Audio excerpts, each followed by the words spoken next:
iBowen සියලු දෙනාටම Robin EH12 Pro engine series එකේ හතරවෙනි කොටසට තමයි මේ එකතු වෙලා ඉන්නේ.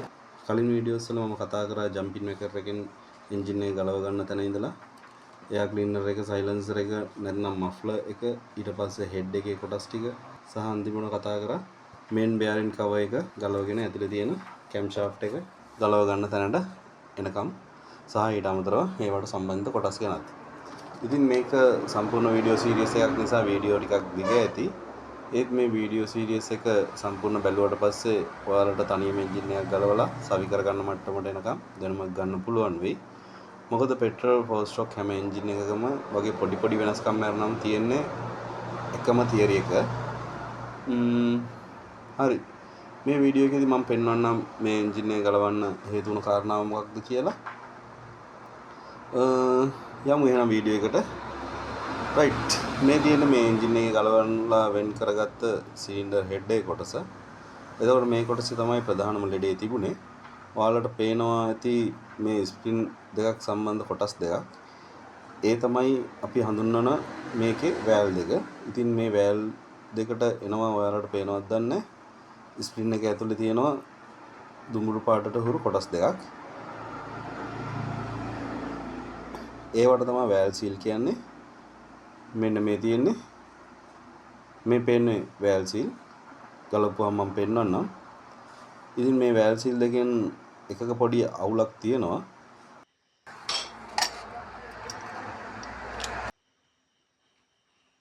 මේ පේන්න තියෙන වෑල් සීල් එක ගැලවිලා තියෙනවා පේනවා ඇති.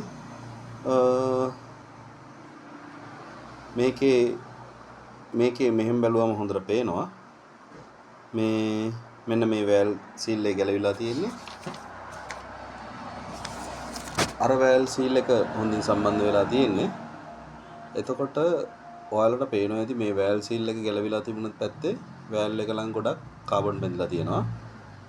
මම මේක ටිකක් සුද්ධ කරා. ඒ කරලා තාමත් තියෙනවා. සුද්ධ කරාටවත් ජියේ නෑ. මෙන්න මේ වෑල් එක. මේක වෙලා තියෙන්නේ එක්සෝස් වෑල් එක, ඒ කියන්නේ සයිලන්සර් එක පැත්තේ තියෙන වෑල් එකට. මේක ගලවන්න තමයි දැන් මම ලෑස්ති වෙන්නේ. මේක ගලවන්න. මෙන්න මේ වොෂර් දෙකක් වගේ තියෙන ස්ප්‍රින් රිටේනර් දෙක ගලව ගන්න වෙනවා. මේ පැත්තේ ඒ කියන්නේ එක්සෝස් වෑල් එක සම්බන්ධ ස්ප්‍රින් රිටේනර් එකේ පොඩි කට්ටයක් වගේ තියෙනවා. ඒත් ඉන්ලට් එක නැත්නම් කාබ් එක තියෙන පැත්තේ වෑල් එකට ස්ප්‍රින් රිටේනර් එක ෆ්ලැට්. ඒකට නම් හේතුව ඇත්තටම මම දන්නේ නැහැ. හරියට මොකක්ද කියන එක. හරි, මේක ගලවන්නේ මෙන්න මේ විදියට. වෑල් එක යටට මොකක් හරි රෙදි කෑල්ලක් වගේ තියලා ස්ප්‍රින් රිටේනර් එක තද කරනකොට වෑල් එක යටට එබෙන්නේ නැතිව තියෙන විදියට තියාගෙන ස්ප්‍රින් රිටේනර් එක යටට ඔබන්න ඕනි. මෙන්න මේ විදියට. එතකොට මේකේ තියෙනවා පොඩි කී දෙකක්. ඒකට කියන්නේ කලෙට් කියලා. ඒ කලෙට් බුරුල් වෙනවා මේ විදියට ස්ප්‍රින් එක රිටේනර් එකෙන් තද කරද්දී. මේ රිටේනර් එක තමයි කලෙට් වලින් ලොක් කරගෙන ඉන්නේ. ඔන්න එක පැත්තක් හරි.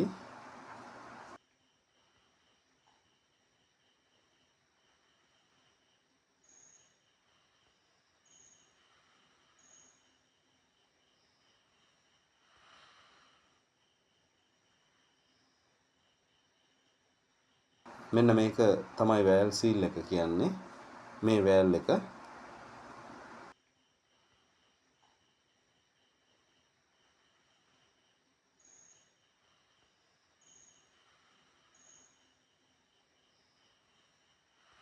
මේ තියෙන ස්ප්‍රින් රිටේනර් එක ලොක් කරගෙන තිබුණු කලෙට් දෙක මේ දෙක එකතු කරාම හැඩය නිකන් කේතු ජින්නකයක් වගේ. කේතුක උල් කොටස තරමක් පහලින් කපලා අයින් කරාම ඒ හැඩයට කියන්නේ කේතු ජින්නකය කියලා. මේක ඇතුලේ පුංචි කී කට් එකක් තියෙනවා. මේ පේනවා ඇති. ඒක වෑල් එකේ තියෙන කට් එකට සම්බන්ධ වෙලා තමයි ලොක් වෙන්නේ. හරි. මේ තියෙන්නේ ස්ප්‍රින් රිටේනර් එකයි ස්ප්‍රින් එකයි දෙක.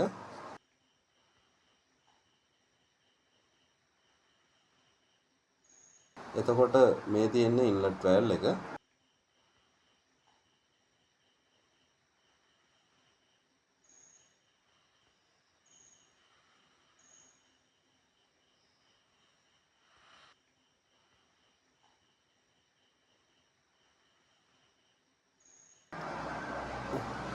ඊට පස්සේ එක්සෝස් එකත් මේ විදිහටම ගලව ගන්නවා.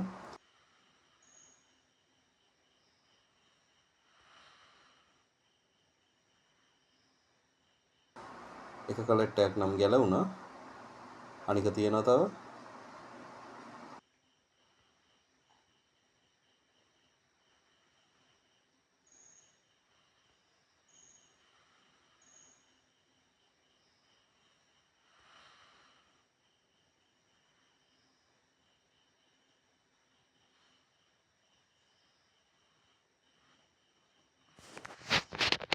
හරි. ඒකත් ගලව ගත්තා. හරි. ඒකත් ගලව ගත්තා. මේ ඒකේ කලෙක්ට් සහ ස්ප්‍රින් රිටර්නර් එක එක්සෝස් එක පැත්තේ තියෙන ස්ප්‍රින් රිටර්නර් එක ඝනකමින් වැඩි ඉන්ලට් පැත්තේකට වඩා මේකේ පොඩි කට්ටයක් හැඩයකුත් තියෙනවා මම කලින් කිව්වා වගේ.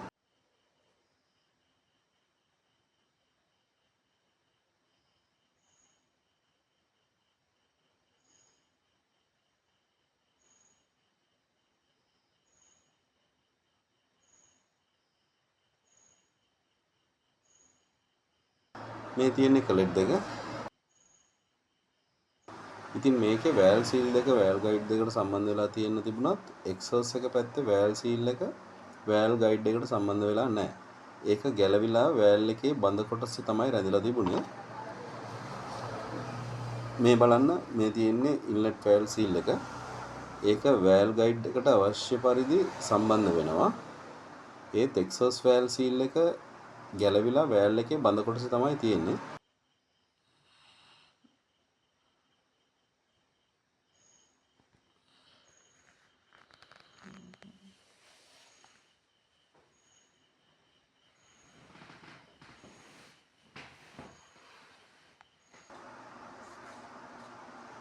මේ දැන් පේන එක්සස් වෑල් එක පේනවද ඔයාලට?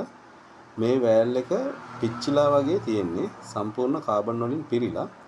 හොඳින් දහන ක්‍රියාවක් වෙන නිවැරදි එන්ජින් එක මෙහෙම වෑල් වල කාබන් රැඳෙන්න බෑ. මෙහෙම කාබන් රැඳෙනවා කියන්නේ වෑල් එක හරියට වැහෙන්නේ නැහැ කියන එක. මේක තමයි මේ එන්ජින් එකේ තිබුණ ගැටලුව. ඉතින් මේකෙදි මට සිද්ධ වෙනවා වෑල් සීල් වගේම වෑල් ගයිඩ් දෙකත් අලුතෙන් දාන්න. මේ මම දැන් කරන්නේ වෑල් ගයිඩ් හොඳද කියලා බලන එක. වෑල් එක ඉහළ පහළ යන්නේ මේ ගයිඩ් ඇතුලේ. වෑල් එක ගයිඩ් එක ඇතුලට දාලා දෙපැත්තට හොලවනකොට ප්ලේ එකක් තියෙනවා කියන්නේ වෑල් ගයිඩ් අලුතෙන් ගහන්න ඕනි. ඉතින් මේකේ ඒ වගේ ප්ලේ එකක් තියෙන නිසා වෑල් ගයිඩ් දෙකත් අලුතෙන් ගහන්න වෙනවා. හරි. ඉතින් වෑල් ගයිඩ් ගහන්න නම් මට සිද්ධ වෙනවා සිලින්ඩර් හෙඩ් එකේ සම්බන්ධව වැඩ කරන වර්ක්ෂොප් එකකට දෙන්න. මොකද මේක ලියවන්න ඒ කියන්නේ ලර්ත් කරන්න වගේ වැඩ ටිකක් තියෙනවා. ඒ නිසා මම මේ කොටස සූදානම් කරන්නම් ඒ සම්බන්ධ වර්ක්ෂොප් එකකට දෙන්න. මේ සයිලන්සර් එක සම්බන්ධ කරලා තිබුණ ඇන. එතකොට මේ තියෙන්නේ ගෑස්කට් සහ ස්පේසර් එක. මේ මහත කොටස ස්පේසර් එක.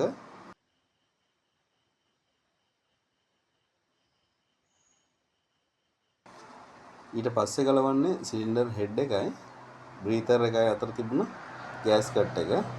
ඒකත් මම ගලවලා අයින් කරනවා.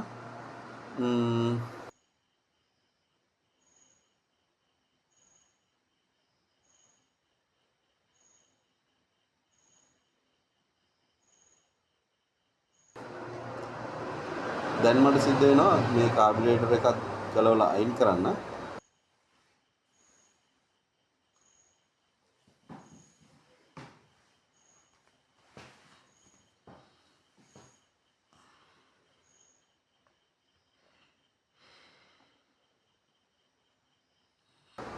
හරි මේ යන තුනේ තමයි කාබ් එක සිලින්ඩර් හෙඩ් එකට සම්බන්ධ වෙලා තියෙන්නේ.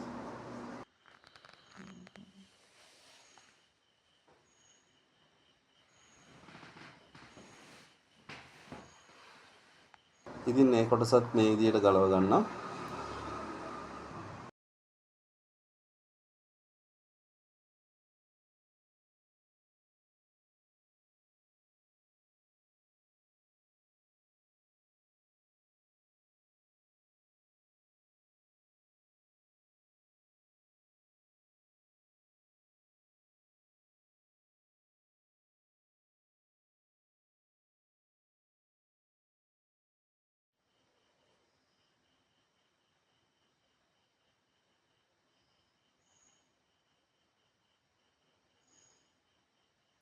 මේ සම්බන්ධ කරලා තිබුණ ඇන සහ නට් ඒ ටික ගලවගෙන මම මේ විදියට කාබ්බේ ගලව ගන්නම්.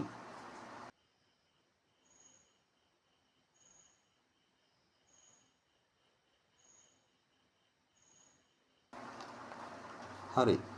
මේ ඔයාලට පේනවා ඇති පුංචි සිලින්ඩර් කොටස් දෙකක්. මේ දෙකෙන් තමයි හරියටම හෙඩ් එක සිලින්ඩර් කොටසට ගානට සෙට් කරගන්නේ.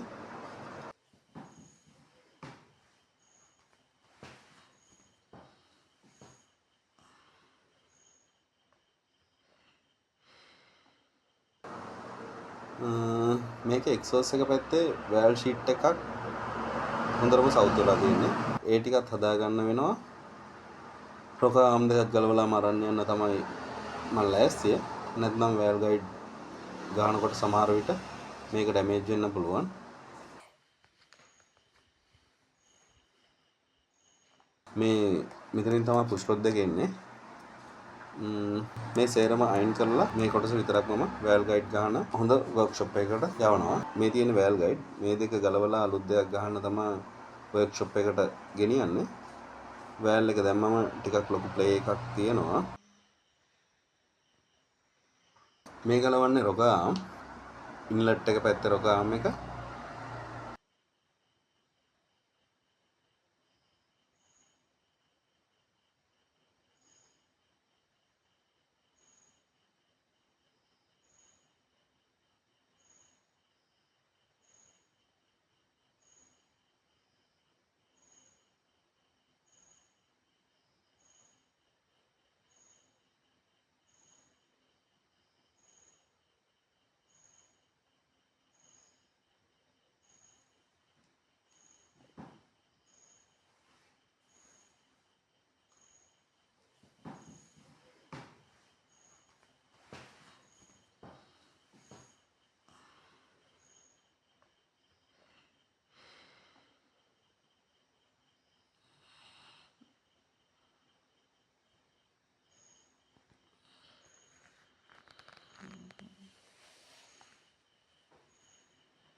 මේක එක්සෝස් එක පැත්තේ එක.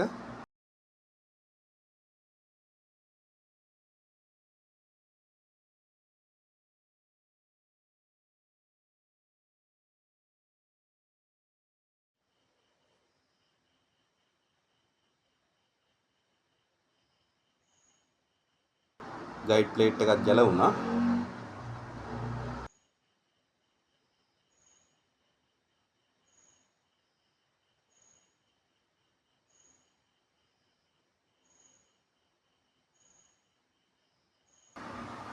මේ මන් ගලවගත්ත රොකාම් දෙක සහ ගයිඩ් ප්ලේට් එක. ගයිඩ් ප්ලේට් එක නම් තියෙන්නේ පුෂ් රොඩ් දෙක උඩ පහළ යනකොට නිවැරදි ස්ථානයේ රඳව ගන්න.